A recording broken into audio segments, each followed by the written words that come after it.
Welcome to the Registered Investment Advisor Podcast, where financial services marketing expert Seth Greene interviews experts, executives, and top producers to share can't-miss tips on how they successfully manage their financial service firms, grow their businesses, create great relationships, and influence the industry. And now, here's your host, Seth Greene. Welcome to the podcast. This is your host, Seth Greene. Today, I've got the good fortune to be with Dr. Maribeth Kuzmeski, president of the consulting firm Red Zone Marketing. Marybeth and her firm personally consult with some of the nation's top financial professionals, managing from $300 million to over $1 billion in client assets. She's written 9 books, including the bestseller Connectors and The Clients Went Wild, both of which I happen to be featured in. She's an international keynote speaker and a regular presenter at the Barron's Top Producer Conferences. Marybeth, thanks so much for joining us. No, thank you for having me, Seth. I'm excited. All right. So Marybeth is also one of the keynote speakers at our Ultimate Referrals Summit, which we'll talk about later. Let's go back in time a little bit. How did you get started? Yeah, well, as you mentioned in my brief intro, I opened up a marketing consulting firm, and one of my first clients, my 5th client actually, was a financial advisor. He didn't believe that any of this marketing stuff was going to work that I was telling him that I learned in my MBA program was going to work. So he said, hey, you know what we're going to have to do? We're going to have to pay you on performance. If you really think this is going to work, you got to get licensed, and it's called sharing commissions. And I didn't know anything about the financial industry, but I thought, you know what? I have 4 other clients. So I think I'll do it. And so I did, and I got fully licensed, and we started marketing, and we found some niches. And from there on, I was able to help him grow his business. And then he got asked, hey, how are you doing this? And he gave credit to me. Now, I didn't close any sales. He closed all the sales, but I guess he gave me some credit. So I went and spoke to his broker-dealer conference. And next thing you know it, I've got 40 clients who are financial advisors. And I started to speak around the country. And that was about 20 some years ago. So, right, which makes you all of 24. Understood. So you're one of the keynotes at the Ultimate Referral Summit. What do you think some of the biggest mistakes people are business owners, advisors, agents are making when it comes to trying to generate referrals?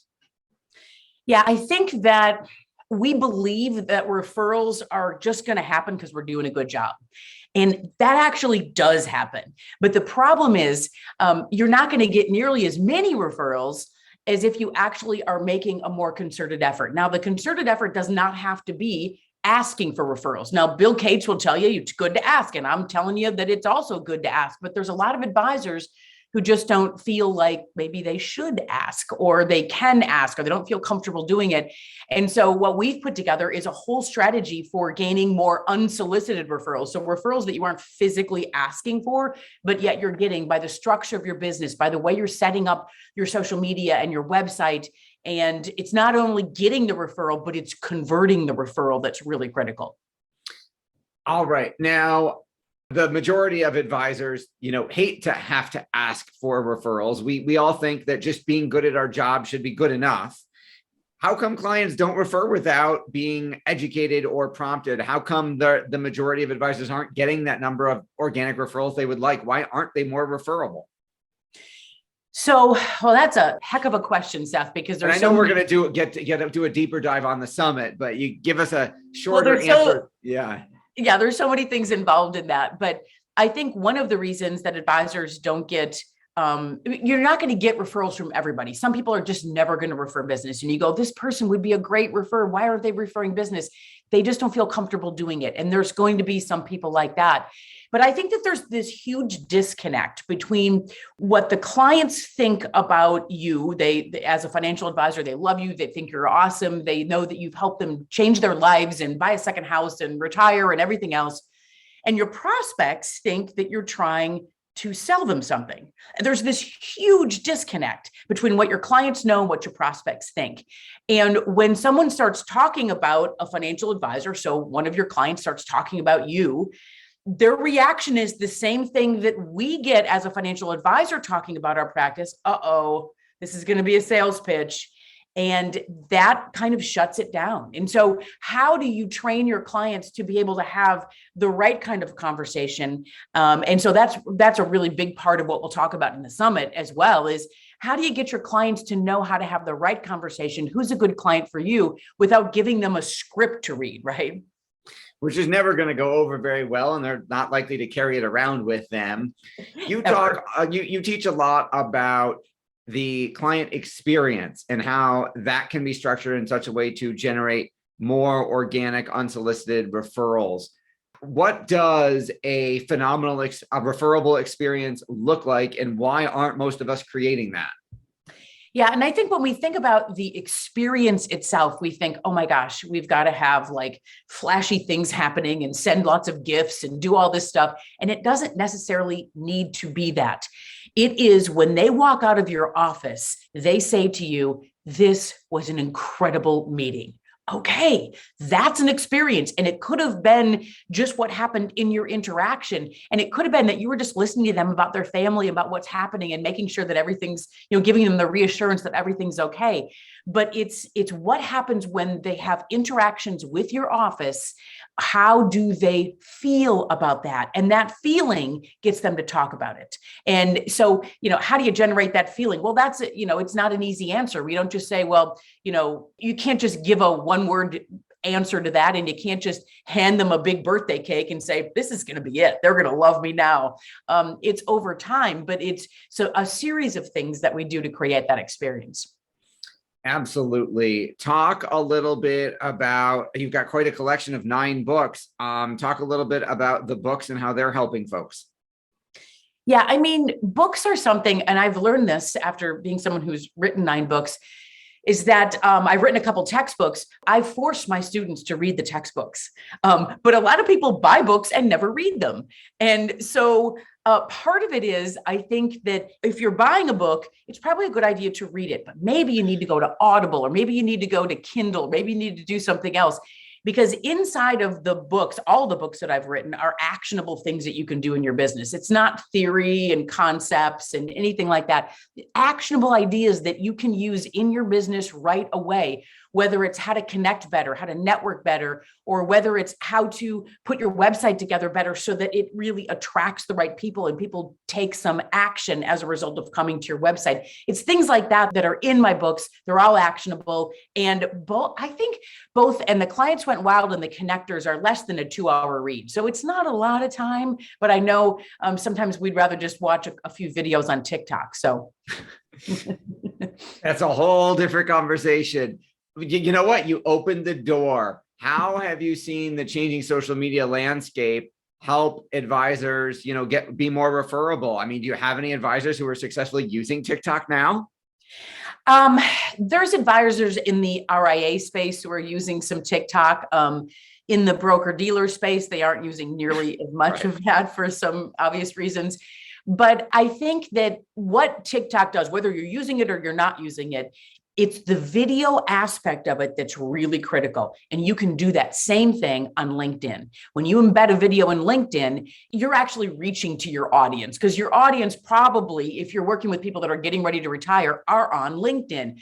So creating some videos and letting them get to know you. The reason video works is because it's like going to a seminar. I'm sitting in the back of the room. I'm kind of skeptical, but I see you up there and I kind of like you. And I think you look like a good person. And we get a feeling about people when we watch video. And I think that's why video works. I know that's why it works on TikTok, because it's interesting. We can watch it. We don't have to do a lot of engagement.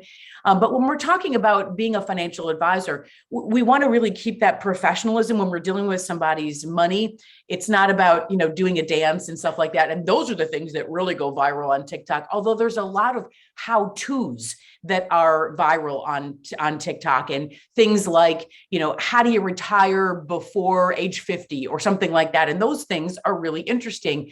But, the dancing and the singing and all that, not necessarily for financial advisors. Yeah. Some of my wife's best performing TikTok videos are making the kids lunches for school.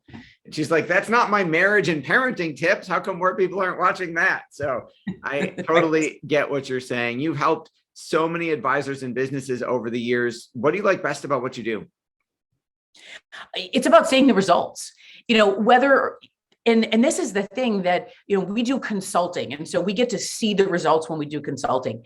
When I'm speaking and giving ideas out, when I'm speaking, I don't always hear from people saying, hey, I used that idea and it really worked. But when I do, it is the greatest thing because they haven't necessarily paid me for that information, but they thought it was valuable enough to take the information and use it. And that makes me feel great because I feel like from the consulting, we know what's working and we know what's not working. And I like to share that all over the place. And I don't share it on TikTok, but I share it all over the place.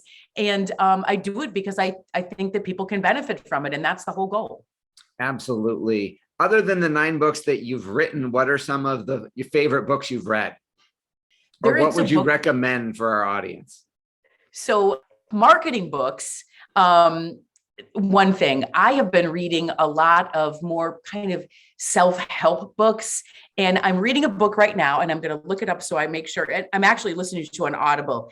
It is called How to Be Perfect. Now, don't get me wrong. It's not really what it's about. But it's by Michael Schur, who wrote The Good Place. And it's not about how to be perfect, but it's about how we actually can't be perfect and how we need to think about virtues and the things that we're doing in our lives and how it all comes together and impacts other people. But there's these people up there saying, well, you need to be perfect. You need to do all these things right. And everything, you know what? It's never going to happen that way. It's one of my favorite listens. I listen to it on Audible, but again, it's How to Be Perfect.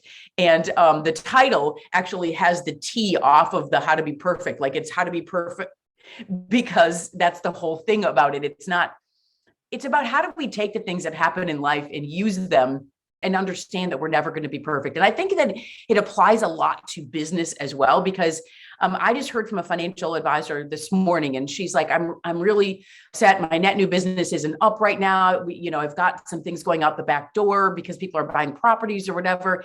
And, it's never going to be perfect, right? Well, we have to always continue to move forward and say, well, what's next? And what can we do better? And how can we get just a little bit better, but not perfect? Awesome. This has been Seth Greene with Maribeth Kuzmeski. You can check her out at redzonemarketing.com. And if you want to join us for the Ultimate Referral Summit and get a deep dive into everything she's offering, go to ultimatereferralsummit.com/offer. Maribeth, thanks so much for joining us today. Thanks, Seth. Thanks everybody for watching or listening, and hopefully we'll see you on the summit.